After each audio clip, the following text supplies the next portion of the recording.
He was born between chains and the roaring sea. His mother died before seeing land. His father chose the waves over bondage. He should have vanished into the darkness of the Atlantic, another name unspoken. Yet he learned to read, to write, to compose, to think. From the deck of a slave ship to the heart of London's Enlightenment, he rewrote what freedom meant. Ignatius Sancho, the African man who turned ink into liberty and became England's first black voter. Ignatius Sancho's first cradle was a slave ship, a floating coffin filled with the cries of the dying. It was Sensti Dicone of Vesi, somewhere in the middle of the Atlantic Ocean. The waves roared against the wooden hull, as if nature itself protested the cruelty inside. His mother, weakened by disease and despair, died soon after giving birth. His father, unwilling to live as a chained man, threw himself overboard into the endless sea. His act was not madness. It was his only rebellion, the choice to drown rather than kneel. And in that brief and brutal crossing, a miracle remained. The infant survived, a child who should never have had a name, a place, or a story. When the ship docked in the Caribbean, Sancho was not sold into the fields or the mills, by fate, or perhaps by the strange whims of human vanity. He was brought to England as a living curiosity, a child of Africa, displayed like an ornament in the home of 3 unmarried sisters in Greenwich. They dressed him in fine clothes, paraded him before their guests, and laughed at his attempts to speak. They called him the Black Boy, as though he were a pet, something to be owned and amused by, but never taught or respected. He grew up inside their house, not as family, not even as servant, but as decoration. Through the windows of that house, he could see the ship sailing down the River Thames, white sails cutting through the mist, carrying goods, wealth, and men who believed themselves civilized. He wondered what freedom looked like, what the air felt like beyond the walls that held him. The sisters forbade him to read, to write, or to question. Knowledge, they said, would only make him unhappy. But even then, the boy's eyes carried questions larger than the room could contain. At night, he listened to the creak of ships on the river, to the sound of sailors singing from the docks. Those voices, coarse, free, unrestrained, echoed in his dreams. Somewhere in the deep of his young heart, a thought took root, that the sea that had taken his parents might still hold the secret of his freedom. In England, he was seen as a curiosity, but inside, something extraordinary was awakening, a mind that refused to stay silent, and a soul that refused to remain property. The boy who had survived death and ocean would grow into a man who changed history. Fate had thrown him into the world's darkest currents. But from the beginning, Ignatius Sancho was already learning to swim. One afternoon, while walking with his mistresses in Greenwich Park, Sancho met a man who would alter his life forever. John Montague, the second Duke of Montague. The Duke was known for his wit, intelligence, and rare compassion. Unlike others of his rank, he did not see Sancho as a spectacle. He looked into the boy's eyes and saw a mind, curious, restless, hungry. The Duke began speaking with him often, teasing out his thoughts, testing his humor.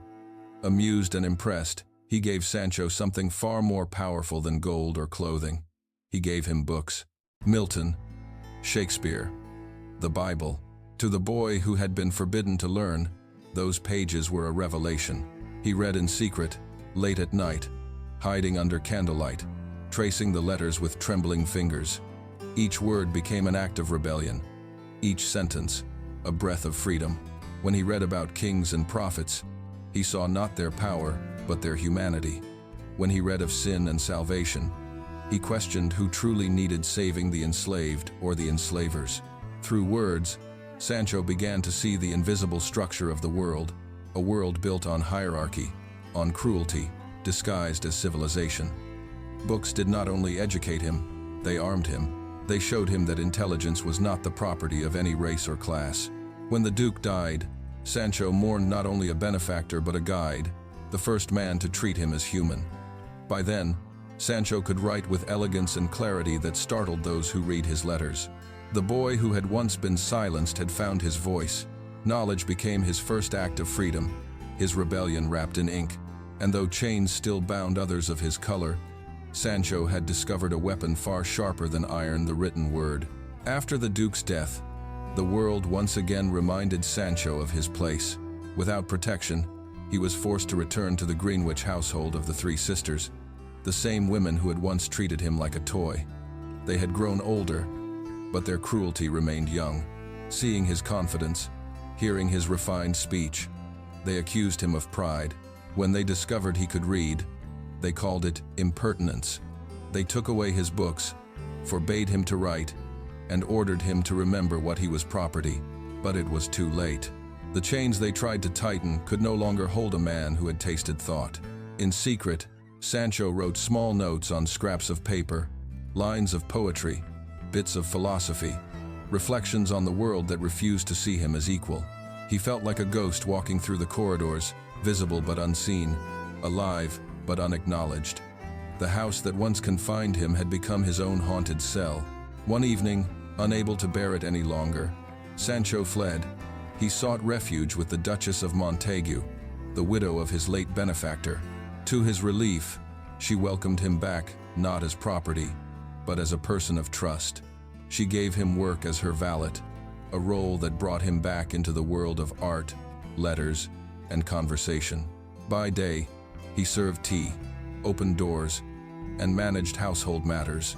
By night, he devoured knowledge like a starving man. Through letters to intellectuals and abolitionists, Sancho began shaping his mind into something powerful. A voice of reason wrapped in politeness, a quiet storm beneath powdered wigs. His thoughts touched everything: literature, politics, music, morality. He wrote with humor but never with submission. He believed that wit was a way to expose hypocrisy, that laughter could wound tyranny more deeply than anger. Among the candlelit halls of English nobility, Ignatius Sancho lived in two worlds: servant and scholar, body and spirit. To the ignorant, he was still a curiosity. To the thoughtful, he was the embodiment of what humanity could be. In silence, he prepared himself for the next transformation from listener to creator, from observer to artist. London in the mid-14th century was alive with sound: the chatter of markets, the clatter of carriages, and the laughter of salons where art and ambition mingled. Into this world stepped Ignatius Sancho, no longer a hidden servant, but a man who spoke through music. Having mastered the harpsichord and studied the compositions of European masters, he began to write his own. His minutes and dances found their way into polite drawing rooms, where white society listened, some with genuine admiration, others with condescending curiosity. Yet even they could not deny the elegance of his melodies. There was something beneath the notes, a pulse of sorrow, resilience, and beauty that came from somewhere far beyond England's parlors. To Sancho, music was not entertainment, it was testimony. Each chord whispered a memory of the Atlantic. Each rhythm carried the heartbeat of those who could no longer speak. He turned suffering into harmony, captivity into cadence. Where others saw him as an exotic novelty, he used art to declare his humanity. He wrote light pieces, minuets, country dances, songs, but within them lived coded messages of freedom. His music was graceful enough to be played before nobles, yet powerful enough to awaken empathy in those who heard without prejudice. In these compositions, Sancho found a language that race could not corrupt. When words were too dangerous, melody became his refuge, and through it, he began to attract attention not as a curiosity, but as a contributor to the culture of his adopted land. Evening after evening, in the dim glow of candlelight, he played before audiences who did not yet realize they were witnessing something historic: a man, once born in chains, giving beauty back to the very world that had enslaved him. London danced to his tunes, never suspecting that beneath each note lay defiance. For Sancho, every melody was a declaration. You may not call me free, but listen, and you will know that I am. By the Sensti Biek Rugjibio, Ignatius Sancho had become a figure known not just for his wit and music, but for his mind. London was changing. The city's wealth grew fat on sugar, tobacco, and the trade of human lives. Black faces filled its docks, kitchens, and back alleys, most of them enslaved, a few precariously free. Against that backdrop, Sancho began writing letters that would ripple through polite English society like a quiet storm. He wrote to abolitionists, philosophers, and clergymen. He wrote not as a rebel shouting from the streets, but as a gentleman, polite, eloquent, and mercilessly rational. His letters were full of warmth, humor, and clarity. But beneath every line lay an unspoken challenge. Can you believe in liberty and still own another human being? Sancho's strength was subtlety. He understood that, in a world where black rage would be dismissed, reason could be more explosive than anger. He joked about hypocrisy with the sharpness of a poet and the patience of a saint. "I am only a poor African," he once wrote, "but one who dares to think himself a man." It was a sentence that cut deeper than any sword. He mocked those who preached Christianity while profiting from suffering. He comforted other black Londoners who faced prejudice and hardship, and he gently mocked himself, never as self-hatred, but as disarming irony, a way to make his readers confront their own blindness. What made Sancho's letters remarkable was not only what they said, but how they said it. In an age that worshipped civility, he used civility as his weapon. His pen danced like a blade wrapped in lace, graceful, deadly, impossible to ignore. His correspondences circulated among influential people, copied and passed from hand to hand. Some were shocked, others were inspired, but none could deny that the man writing them, this African grocer, this composer, this thinker, possessed an intellect that demanded respect. Through ink and paper, Sancho had become what he had always been destined to be, a revolutionary of the mind. He would not riot, he would not burn plantations, he would write, and through writing, he would plant doubt in the conscience of an empire. By the sense de Pexchenbio, Sancho's life had taken a new turn, one that few could have predicted. After decades of serving nobility, he stepped into a small but profound kind of independence. With savings and help from friends, he opened a grocery shop in Westminster. It sold tea, sugar, tobacco, and spices, the very goods that kept the British Empire rich and the African people enslaved. The irony was sharp, and Sancho knew it. But he also knew survival was a form of defiance. Behind that modest counter, his shop became something more than a business. It was a meeting place, a quiet salon, where London's thinkers, artists, and abolitionists came to talk. Poets like Lawrence Sterne, reformers like Granville Sharp, actors, playwrights, and curious strangers all crossed his threshold. They came for conversation as much as for sugar. Anne Osborne, his wife, a free black woman from the Caribbean, worked beside him. Together, they built not just a livelihood, but a sanctuary. Their home was alive with warmth, laughter, and letters. Their 6 children played among barrels of tobacco and paper between commerce and culture. Every evening, after the day's sales, Sancho sat by the fire and wrote letters filled with insight, reflection, and humanity. He wrote about politics and prejudice, about theater and theology, about the hypocrisies of empire and the tenderness of love. His handwriting, elegant and deliberate, carried the weight of centuries. He understood the irony of his position, a black man selling the very commodities that enslaved his people. But he turned it into a lesson. In one letter, he mused that every spoonful of sugar carried a stain, every cup of tea, a silent cry. Through trade, he exposed the moral cost of comfort. Visitors often left his shop enlightened, uneasy, or changed. They expected a grocer. They met a philosopher. And in the heart of Westminster, the center of British power, a man once born on a slave ship quietly sold both goods and ideas. Ignatius Sancho, the grocer of words and witness of conscience, had found the rarest commodity in the empire: dignity. In Senchen, Dakin, Dundon's streets were damp with autumn rain. When Ignatius Sancho walked to the polling station in Westminster, it was an ordinary election day, merchants hurrying to cast ballots, carriages rattling over cobblestones, the smell of wet earth mixing with smoke. Nothing in the air marked the moment as historic. And yet, that morning, something unprecedented was about to occur. Because Sancho owned property, his grocery shop, he qualified to vote under British law. That simple fact defied centuries of hierarchy.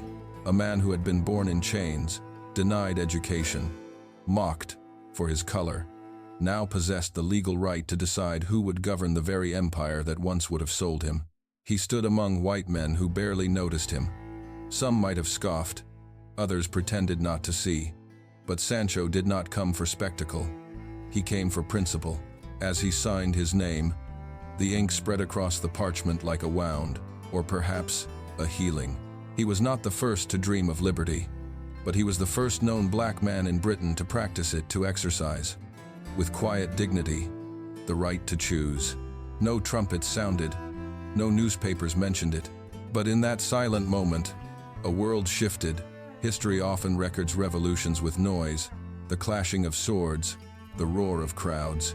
Sancho's revolution was a whisper on wet paper, the tremor of one man's hand. When he left the polling station, he walked home through narrow streets, shining with rain. People passed by without recognition. The shopkeepers called to one another. Children played in puddles. Life went on, unaware that something eternal had just taken place. He returned to his shop, to his wife and children, to the quiet life that history usually forgets. But he knew what he had done. He had walked into a room meant for the powerful and reminded it that humanity is not defined by skin, wealth, or birth, but by choice. In the centuries to come, others would march, protest, and die for that same right. Sancho had done it first, without violence, without noise, but with infinite grace. As the years passed, Ignatius Sancho's body grew frail, but his mind sharpened like a blade honed by adversity. His letters, now numbering in the hundreds, had become a mirror of his age, witty, wise, and unflinchingly humane. They were read in drawing rooms and copied in universities. They carried both the laughter and the sorrow of a man who had lived between worlds. He wrote about politics and prejudice, but also about friendship, faith, and the tender struggles of ordinary life. He believed that moral clarity was more powerful than anger, that hearts could be changed not by shouting, but by showing what it means to be human. His correspondence included men like Lawrence Sterne, the author of Tristram Shandy. When Sterne received one of Sancho's letters, pleading for compassion toward enslaved Africans, he replied publicly, urging readers to see the black man's plea as the voice of humanity itself. Their exchange became famous, reprinted across England, quoted in salons and newspapers. Through that dialogue, Sancho turned private suffering into public conscience. He refused to let bitterness define him. "The only revenge worth taking," he once wrote, "is to be unlike those who injure us." His humor disarmed prejudice. His honesty challenged power. In an age when few could imagine equality, Sancho embodied it in thought, in conduct, in art. By the late Sensti Bxgbio, London's intellectuals sought his company. Some came out of curiosity, others came out of admiration. They found in him not a novelty, but a philosopher with laughter in his eyes and sadness in his voice. He spoke of the Atlantic as both grave and teacher, of music as prayer, and of writing as the only freedom no one could take. His letters formed a new kind of literature, one that did not separate emotion from intellect, nor identity from morality. For those who read them, Sancho was no longer the African curiosity. He was a moral compass pointing toward the future, proof that intellect and virtue had no color. In the heart of an empire built on chains, a man of African birth had taught the English how to be free. By Sensti by Pasen, Ignatius Sancho's health began to fade. Years of hard work, long nights of writing, and the heavy weight of existence in a world not built for him had worn his body thin. He suffered from gout and other ailments, but even in pain, his spirit remained unbroken. In his letters, he joked gently about his condition, describing himself as a poor cripple who still dares to smile. Beneath his humor, though, lingered exhaustion, the fatigue of a man who had spent a lifetime proving his humanity to those who refused to see it. He spent his final months surrounded by family in their modest Westminster home. His wife Anne cared for him tenderly, and his 6 children filled the house with warmth and noise. Though pain often confined him to his chair, he continued to write, determined to leave behind more than memory, to leave thought, reason, and feeling preserved in ink. On Sensta Daibak Pachnen Joni Gaju Yunji, Ignatius Sancho passed away at the age of Gaju. London barely noticed.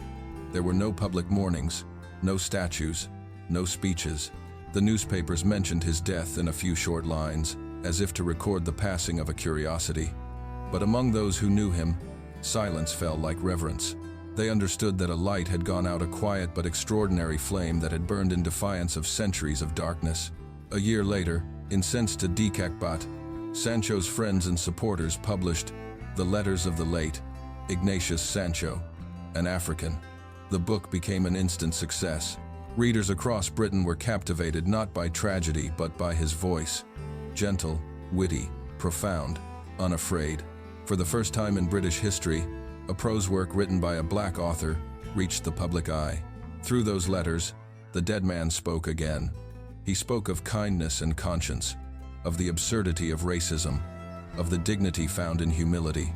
His words moved readers who had never met him. Some wept. Others questioned the very system that had allowed men like him to be enslaved. In death, Sancho achieved what life had denied him: recognition. He had not fought with weapons, nor led armies. His revolution was quieter, deeper, the revolution of the mind. He proved that human worth could not be silenced by chains or erased by skin.